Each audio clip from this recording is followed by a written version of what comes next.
उस टाइम उससे पूछा था निम्बराम, उसका नाम है, वो सीकर डिस्ट्रिक्ट राजस्थान का है। मैं बोला निम्बराम क्या हाल है तेरे?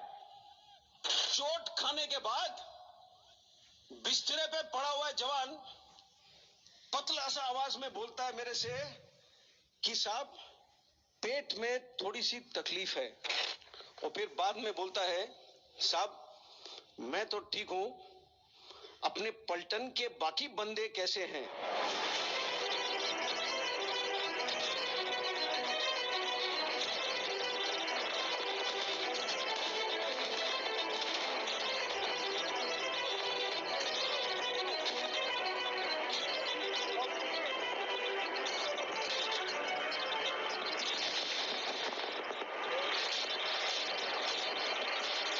जब हमारा बंदा अस्पताल ले जाया गया हेलीकॉप्टर के अंदर, उसके पेट के अंदर के हिस्से जो स्टमक है, जो इंटेस्टाइन है, वो पॉलीथीन बैग में साथ डाला गया। पॉलीथीन बैग में हेलीकॉप्टर के अंदर उसके साथ। तो उसको चोट इस प्रकार से आई, जो नर्स ने मुझे बयान किया था, मैं आपको बताता हूं, ये 2003 की बात है, 16 साल हो गए पूरे, 17 होने को आ रहे।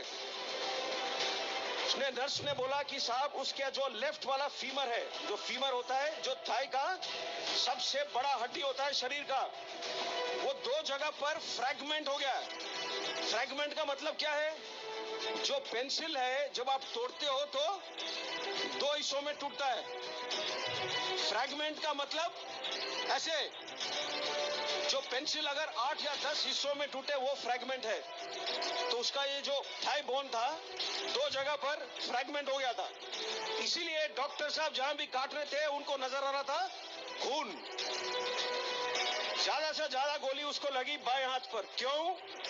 जो बुलेट प्रूफ जैकेट है जो हम पहनते हैं, वो सामने होता है पट्टी, लोहे का चादर, पीछे होता है लोहे का चादर।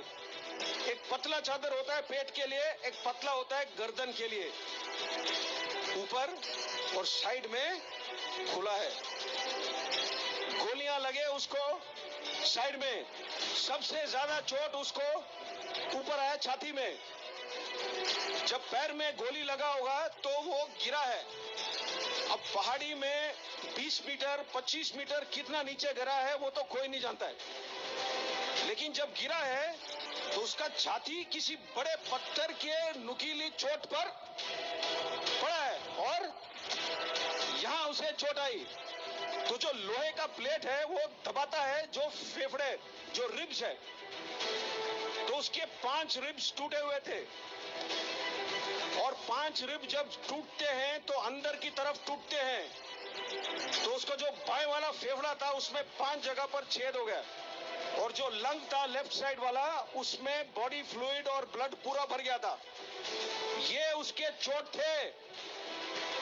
जब नर्स ने ये मुझे बयान किया तो मैंने नर्स से सीधा सवाल पूछा, क्या बंदा बचेगा?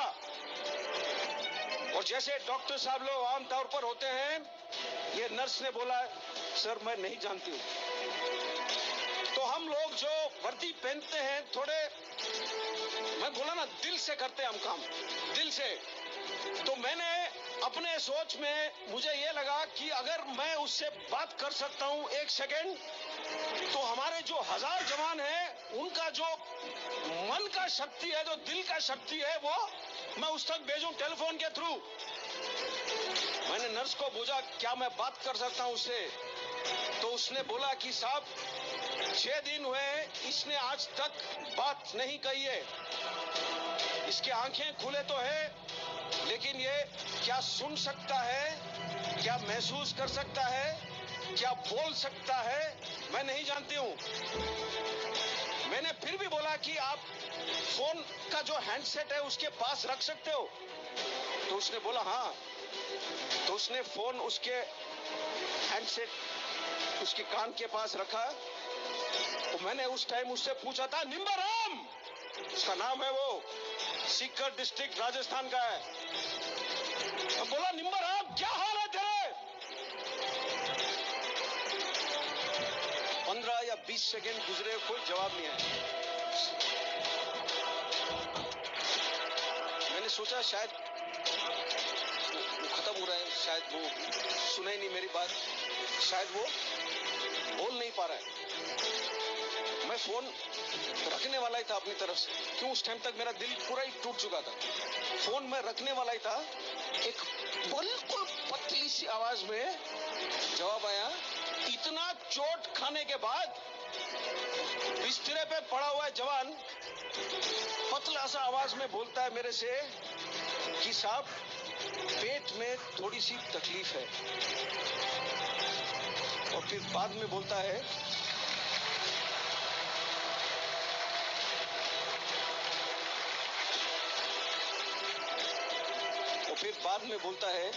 साहब मैं तो ठीक हूं, अपने पलटन के बाकी बंदे कैसे हैं?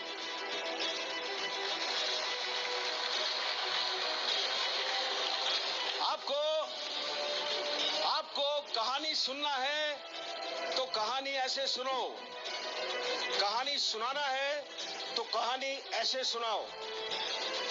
जो जवान खुद मृत्यु के दरवाजे पर खड़ा है, वो मृत्यु के आंखों में आंख डाल करके खड़ा है उस वक्त, और वो सिर्फ सोच रहा है अपने टोली में बाकी बंदों के बारे में।